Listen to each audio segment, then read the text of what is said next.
Hello and welcome to another session of Dr. Barbara Miller's NCLEX review. Today we're going to be talking about the comparing and contrasting right-sided heart failure with left-sided heart failure. So let's start with the right side heart failure is systemic. Okay, a patient will have jugular vein distension, ascites, fluid in the abdominal cavity or cavities. In contrast, on the left side is more pulmonary and the right side is more systemic.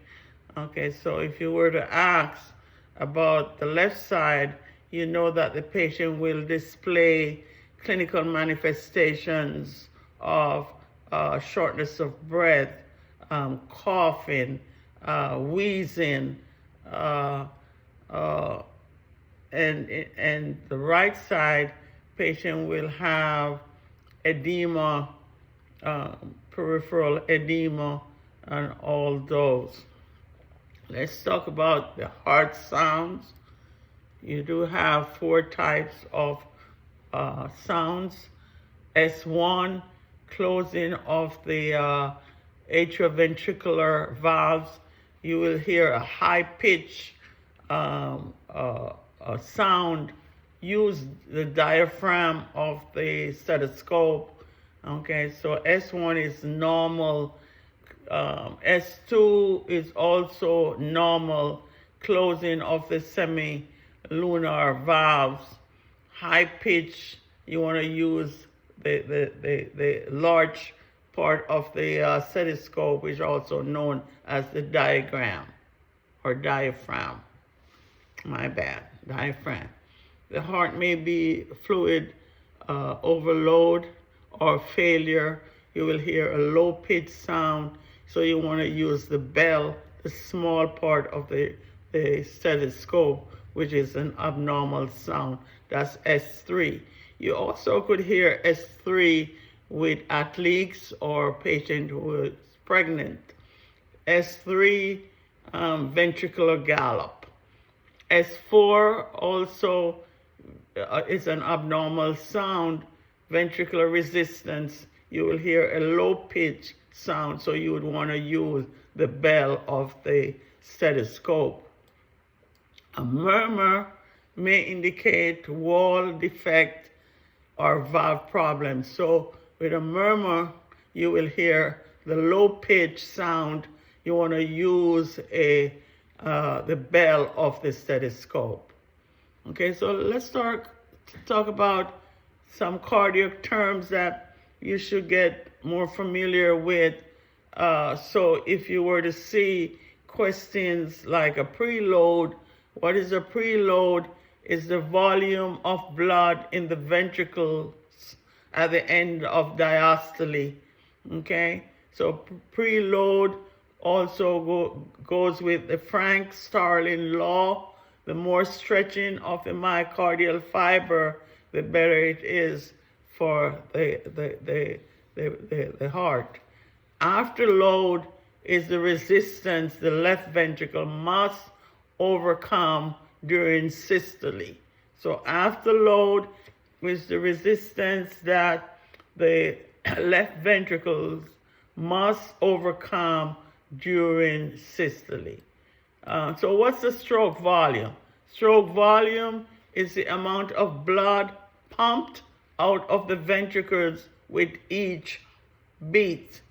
So it varies, but some books say the normal stroke volume is 70 to 100. Other books you may see 60 to 100 milliliters per beat. So cardiac output. So what is cardiac output? It's the amount of blood the heart pumps in 1 minute. Okay? So if you were to ask, how would you calculate the cardiac output? So remember, heart rate times stroke volume, okay? and then you divide by 1,000 to get your cardiac output. So cardiac output equal heart rate times stroke volume. The normal cardiac output is 4 to 8 liters per minute. They also have another cardiac term that you should get familiar with is ejection fraction. What is that? It's the volume of blood expelled with every contraction. So the normal ejection fraction would be 50 to 70%. There are cardiac markers that you should also get familiarized with, like if the patient is having cardiac arrest or the patient had a settled cardiac arrest, you want to do the troponin. So let's go over. So cardiac troponin, the normal troponin is 0 to 0.4 nanograms per milliliters. And what is a troponin? It's a protein that releases into the bloodstream when the heart muscle is damaged. So that's the best indicator for acute myocardial infarction. Okay? The doctor will obtain a cardiac troponin. Then you have your creatinine kinase. What's the normal range? Is 0 to 5 nanograms per liter. And what does it do? It's an enzyme, rather, that releases into the bloodstream when the heart, the brain, or skeletal muscle damage. So creatinine or creatine kinase. Then you have the brain natriuretic peptide, or the BNP. Normal BNP is less than 100 pg per milliliter. So what is that all about? Peptide released into the bloodstream when the ventricle filled with too much fluid and stretched. Then you have your myoglobin. The normal range is from 5 to 17 nanograms per milliliter. And what is that? It is found in the heart and skeletal muscles.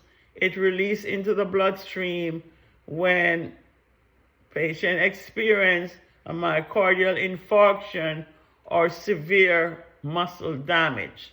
It's not a specific indicator of myocardial infarction, but it's good to rule out. Your cardiac index, the normal cardiac index is 2.5 to 4.0 liter per minute. Okay, so cardiac output adjusted for body surface area, more accurate measure of cardiac function. So that's your cardiac index. And your mean arterial pressure, okay, mean arterial pressure is 70 to 100 millimeters of mercury. The average arterial pressure indicates perfusion of organs and tissues. So if you were to ask to calculate the mean arterial pressure, say you have a blood pressure of 100 over 70, so you would times the diastolic, okay? So you want to times the diastolic, so 140, okay? When you times the diastolic over 70, so 100 plus 140, that's 340, and then you would divide by 3 to get your answer. So for the mean arterial pressure, okay, you want to times the diastolic, the lower number, Then you want to add what you got with your systolic and divide by 3.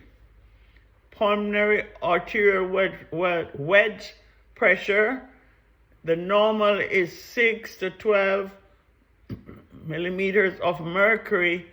And what does it do? It measures the left ventricle preload, indicates left-sided heart function. Thank you for watching. Hope this short video be beneficial in your preparation for your State Board of Nursing examination. Please like, share, subscribe to help the channel grow.